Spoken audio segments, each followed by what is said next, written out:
Hey guys, this is Wicked What Ifs here. Thank you for tuning in to my video. Let's get started.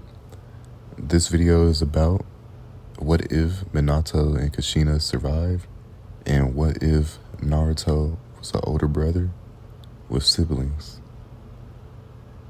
And with further ado, make sure you subscribe, like, and comment, and enjoy. The wails of babies crying split the calm night. Deep within a secluded enclosure, surrounded by towering trees and reinforced with layers of protective seals, the long-awaited birth had finally taken place. Twin cries echoed beneath the moonlit sky, carrying joy and promise through the cool air.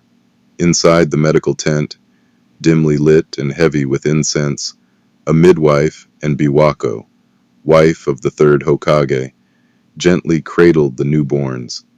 Tears streamed down the cheeks of the fourth Hokage, Minato Namikaze, and his wife, Kushina Uzumaki, as they looked upon their children for the very first time. Kushina, we've done it. You've done it. You've made me a family. Thank you, Minato told her in a soft voice, his eyes locked on the tiny forms before him, wonder etched into every syllable. Menma looks just like you, doesn't he?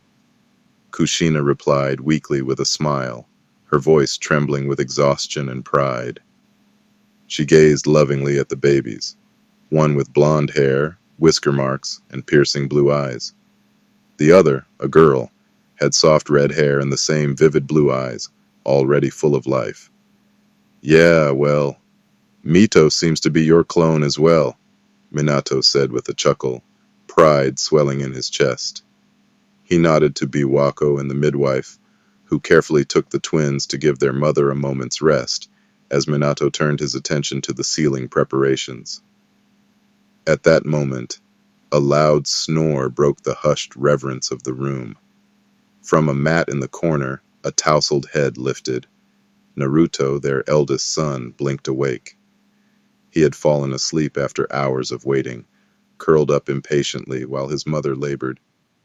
His last, groggy thought, before drifting off, had been a huff of frustration. When would those brats come out already? Let me see. Let me see my little brother and sister, Naruto yelled without hesitation, when he finally shook the last bits of grogginess away, springing to his feet and rushing forward with the urgency only a 5-year-old could muster. Manners, Naruto! Kushina snapped, her voice suddenly regaining its strength, fueled by habit and motherly instinct. Startled, Naruto flinched. Minato just chuckled at the look on his son's face as he quickly bowed his head and apologized to Biwako. The older woman stepped aside, allowing the curious boy to approach. I promise, Big Brother Naruto will always protect you. Believe it, he said with wide eyes and a chest puffed out with pride as he looked down at his little siblings in Biwako's arms. Kushina couldn't help but smile. Her little fox boy. It was known throughout the village that children born of Jinchuriki often bore traces of the beast sealed within their parent, especially the firstborn. Naruto was proof of that. His hair was flat and red with golden tips, the top of it rising in tufts that almost resembled fox ears. His eyes, a striking violet, shimmered with life, but the pupils were slitted, just like hers under the Nine Tails influence. He was her firstborn, her heartbeat. Everything was right in the world, as it should have been, until it wasn't. Mommy! Naruto's scream shattered the moment as he was suddenly kicked backward, crashing into the side of the medical table. Biwako and the midwife hit the ground where he once was, their bodies now limp blood pooling underneath their bodies. Naruto! Both Minato and Kushina shouted in unison, horror blooming on their faces as they saw their son struggle to get up. A figure now stood in the center of the room, a short man cloaked in black, wearing a white mask that obscured his identity. His presence radiated danger, suffocating the air around them. Step away from the Jinchuriki, fourth Hokage, or your babies will die in their first few breaths. the masked man said coldly, a kunai sliding from beneath his sleeve. The tip pointed directly at the swaddled forms of Mito and Menma. How did he get past the barrier? Minato thought, panic creeping into his mind as beads of sweat formed on his forehead. I said get away from the Jinchuriki. Don't you care what happens to the brats? The masked man taunted, edging the kunai closer to the baby's fragile throats. Wait, please. Just stay calm, Minato pleaded, though his voice betrayed the storm rising within him. The masked man tilted his head. Speak for yourself. I am as calm as can be, Minato. Without warning, he tossed both babies into the air, hands flashing with killing intent. Two kunai gleamed in the low light, aimed to strike down the children mid-fall. Menma! Mito! Kushina screamed, helpless and still weak from childbirth. In a golden blur, Minato disappeared. The yellow flash of the leaf reappeared in the air, catching both of his children in a tight embrace just before the blades could reach them. He landed with a flicker of chakra, his expression carved in stone. But the masked man was already preparing his next move. He touched back down on the ground, his hand already raised in a seal. As expected of the yellow flash of the leaf. But what about the next one? A sizzling sound filled the room. Two explosive tags sparked to life attached to the twins' blankets. Kushina's scream ripped through the night. Minato, the babies! Horror coursing through her as she imagined the fiery moment that came next. But in an instant, Minato vanished again, taking the children and the explosion tags with him in a yellow flash of light, leaving only Kushina and Naruto with the masked man. Don't worry, Kushina. I'm sure they're all still alive, the masked man said, his voice low and mocking as he stepped toward her, his presence like ice crawling across her skin. Not something I can say for you, once the Kyuubi is extracted. Naruto stirred, a small groan escaping him as his body twitched against the floor. Air rushed painfully back into his lungs. His vision blurred, his limbs heavy, but he forced himself up, wobbling to his feet. Through sheer instinct, he reached into his pouch and flung a handful of shuriken at the intruder. The blades cut through the air and passed right through the masked figure, harmlessly. The man turned his head slowly, finally acknowledging the boy. Ooh. Not frozen in fear and not unconscious, he said, sounding delighted, like a teacher pleasantly surprised by a student. Come then, try to save your mother. Try to stop your life from becoming a nightmare. Try to save your village from the force of nature that's coming. He extended his arms mockingly. Be a hero, like your father. I'll even give you one chance. His words weren't a taunt. They were a sadistic game, designed to break the child before him. No! Naruto, please don't listen to him. Run! Kushina screamed, her voice raw with desperation. Find Lord Third. This isn't your fight. Her cheeks were soaked in tears, her hands trembling with rage and helplessness. She was going to die.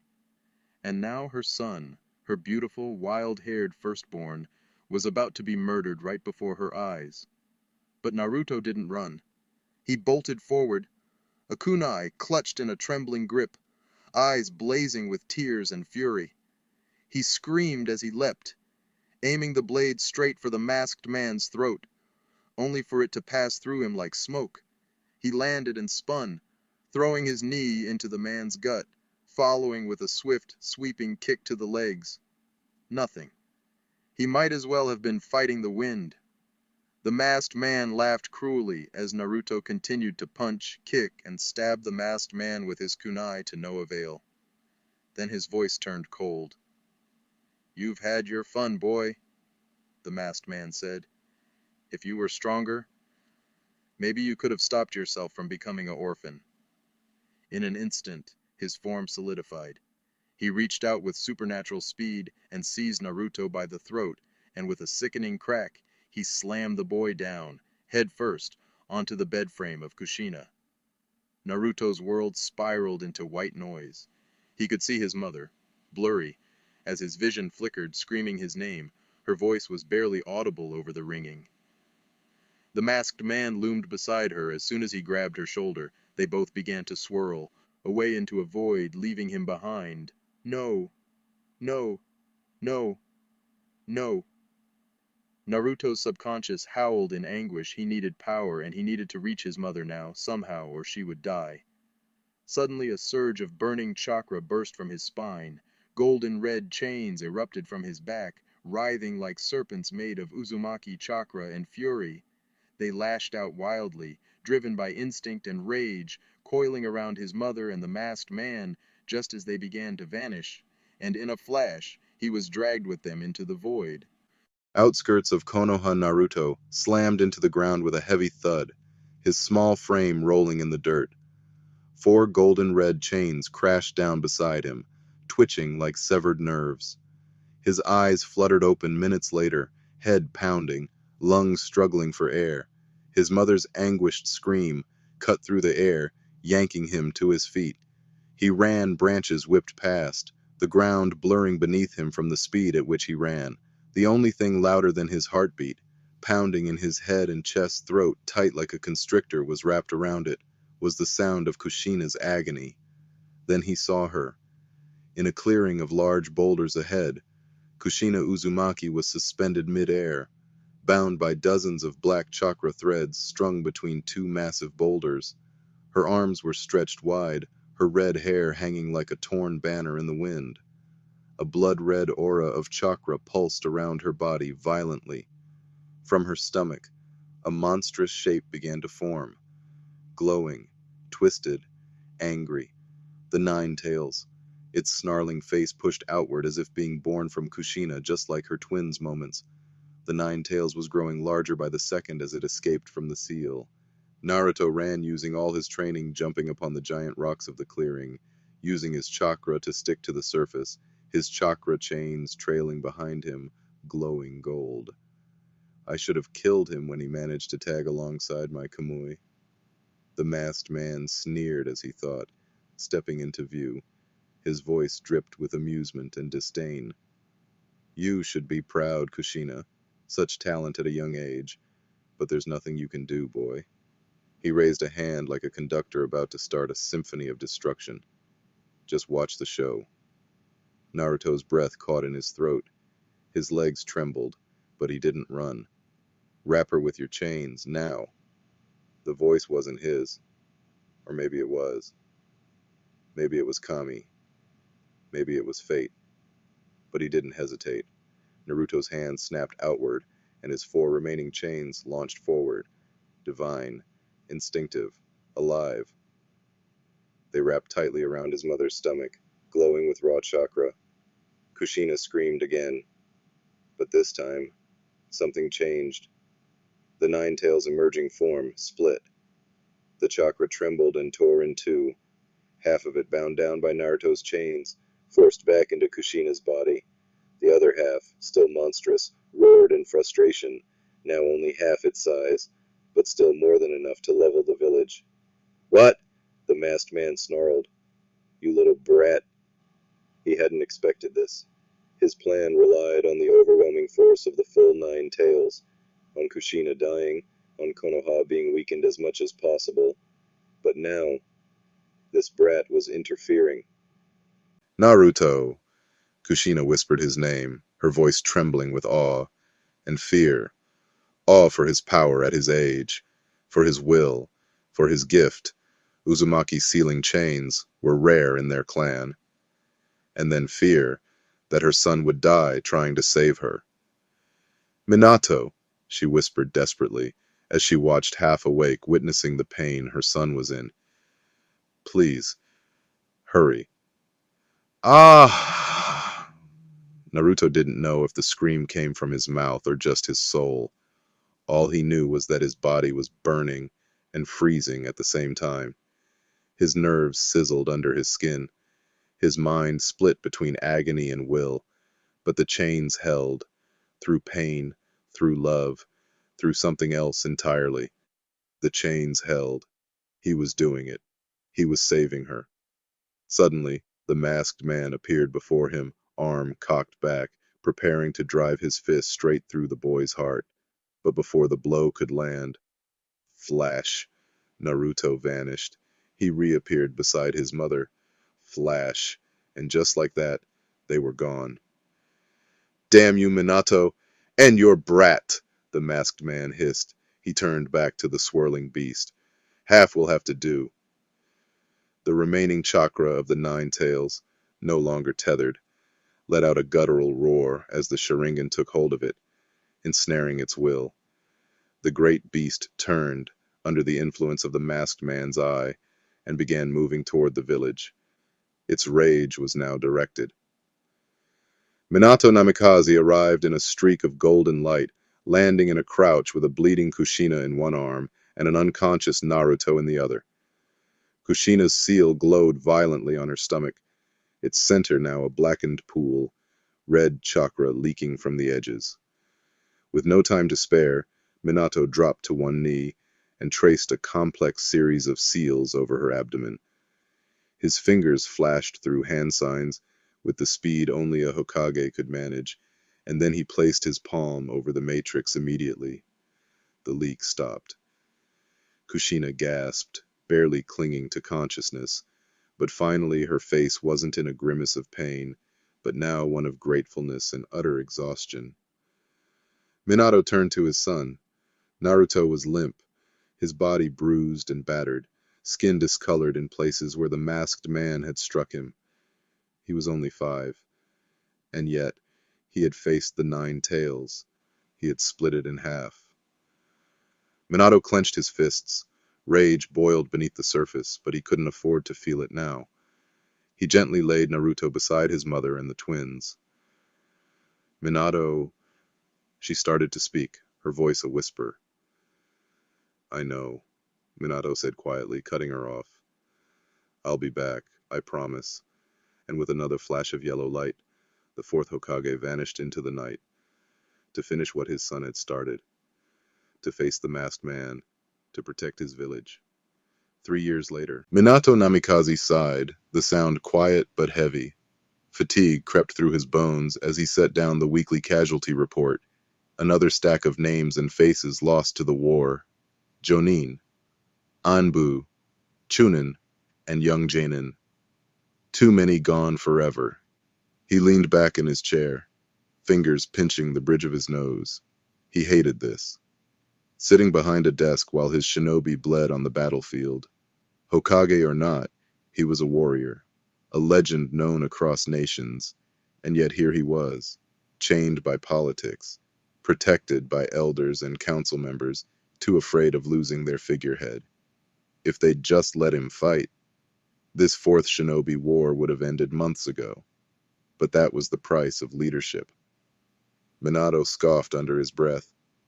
He rose and turned toward the wide window of his office, gazing out at the village he'd sworn to protect. Konoha looked peaceful, its skyline repaired, its streets calm.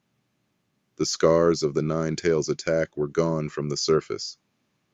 But beneath the roofs and smiling faces, fear and trauma still lingered. The politics it left behind had teeth, and those teeth had sunk into the spine of the Hokage's seat, and it was his job to pry them off. Still, as much as he could complain, there were small mercies. Minato often found himself wondering, what if Naruto hadn't stalled that masked man? What if his 5-year-old son hadn't bought him those few precious seconds that night? Without them, Kushina would have died. Her chakra system destroyed by the Nine Tails being freed, but instead, she lived. And Naruto had proven stronger than anyone could have imagined that night. Minato's eyes drifted to the portraits of the past Hokage on the wall behind him. What would you do in this situation, Hiruzen? He murmured. The fourth's white cloak shifted behind him as he turned to face the image of the third Hokage. His former mentor looked back from the frame, wise and silent. Hiruzen had died that same night, using the Reaper death seal to contain the other half of the Kyuubi within Minato's daughter Mito. He'd told Minato the village needed him to lead the village into the future, and not a relic of time that's past. Minato had never believed him truthfully.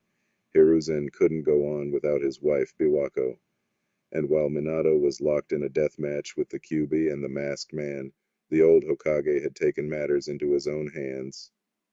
Selfish bastard, Minato whispered to himself half-jokingly. He loved the man, respected him deeply, but he couldn't shake the bitter truth. Hiruzen had left him a powder keg of a Hokage office when he had taken over 2 years before the Kyuubi attack that turned the keg into a bomb. The fourth Hokage now dealt with a fractured power structure that allowed the Council of Elders to slowly siphon authority from the Hokage in the eyes of the public, not to mention a dangerously volatile political scene. How the so-called god of shinobi hadn't noticed his own former teammates weaving themselves into every corner of the village's leadership and Land of Fire's daimyo's good graces was beyond Minato. That wasn't all, however. No, there was the Uchiha situation. More than 75% of the Uchiha clan had defected in the aftermath of the Nine Tails attack, driven by outrage at the blame heaped upon them by both the village leadership and its frightened citizens. Minato had done everything in his power to repair the fractured trust, leaning on his deep friendship with Fugaku and Mikoto in hopes of restoring unity. But only Mikoto had seen reason. Using her influence as the wife of the clan head, she convinced the remaining quarter of the Uchiha to stay, to place their faith in the village, however fragile it seemed. Yet the mass exodus left Konoha shaken, both weakened and internally divided. Some called for the defectors to be branded rogue ninja and hunted down. Others argued they should be pursued, but captured and reintegrated, no matter the cost. Click. The window behind Minato creaked open, interrupting his thoughts. A gust of wind followed, along with a crouched figure. An older man with long, shaggy white hair, clothed in red and green robes and a grin far too casual for the gravity of the thoughts that were just on Minato's mind. Will you ever use the door, Jiraiya-sensei? Minato asked with a tired smile. Jiraiya straightened up, placing a thumb by his cheek with exaggerated pride. There's still a lot for you to learn, kid. Awesome men make awesome entrances. I suppose so. What brings you by sensei? Minato asked the older man as he strolled across the office and flopped into the chair opposite Minato, propping his feet up on the desk, narrowly missing a stack of important paperwork. Jiraiya's grin faded. The prophecies changed. That got Minato's attention. Minato's expression sharpened as Jiraiya continued, his tone unusually serious. Pa and Ma told me, you're no longer the child of prophecy. What? How is that possible? It can change, Minato said, surprised.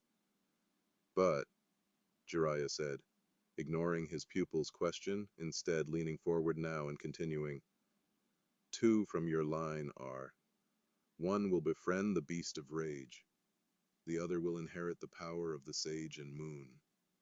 Two children, born of your blood, will either shape or break this world. Minato's heart skipped. That can't be, are you sure? Mito and Menma? He asked, voice quiet. I think so. Jiraiya nodded. At first, I thought it might be Naruto. After all, what he did that night with, the sealing chains restraining and splitting the Nine Tails chakra, it was unprecedented. I truly believed he would be the one the prophecy shifted to if it changed from you. But Ma and Pa told me this prophecy shifted on Mito and Menma's day of birth at the exact moment they were born. That's no coincidence. It's them. Minato it has to be. I can feel it, Jiraiya said earnestly. The Hokage sank into his chair, hands steepled. His mind raced. His youngest children. Were they really destined to change the fate of the world? They're toddlers, so we still have time to train them up, but Minato muttered more to himself than to his sensei, silently pondering on the best methods to train his kids, before blurting out when he realized his kids were 3 years old, and Jiraiya had been sitting on this news for years. Why would you wait until now to tell me this? This is important, like the most important thing in the world, Jiraiya. Jiraiya sighed, dropping his legs of his former student's desk back to the floor, raising and placing a hand on Minato's shoulder. Because you didn't need another burden, he said honestly. Right after the Kyuubi attack, we lost over 30% of our forces, and Lord Third, Iwa and Kumo declared war the moment they smelled blood in the water. Then while the war was first beginning and you were helping in the field, Danzo tried to take the hat politically, with his connections with the Daimyo, remember. And let's not forget to mention the loss of most of the Uchiha clan to Kami knows where a year later. Minato's jaw clenched. Jiraiya pressed on.